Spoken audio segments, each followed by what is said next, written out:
এই আলু ভাজা এত দাম দিয়ে কেনার কি দরকার ছিল তোমার? আমি তোমাকে বাড়িতে আলু ভেজে দিতাম। এই টাকায় না আমার 5 কেজি আলু হতো, সেটা দিয়ে আমার 1 মাস চলতো। তোমার না সব কিছুতে বাড়াবাড়ি, জানো, সব কিছুতে ভাল লাগে না। আলু ভাজা একটা দেশলাই কাঠি জ্বালাও। ঠাকুর।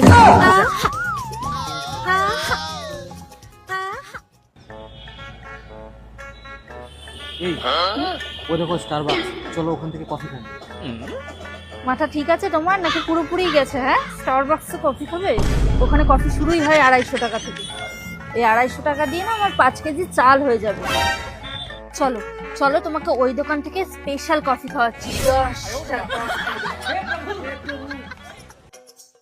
আরে কি করছো? আরে ক্যাব বুক করছি, দেখতে পাচ্ছ না? ক্যাব বুক করছো? পাগল হয়ে গেছো নাকি তুমি? কতগুলো টাকা খরচা হবে জানো?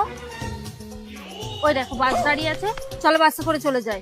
মানে সব কিছুতে বাড়াবাড়ি না করলে তোমার হয় না, না? চলো।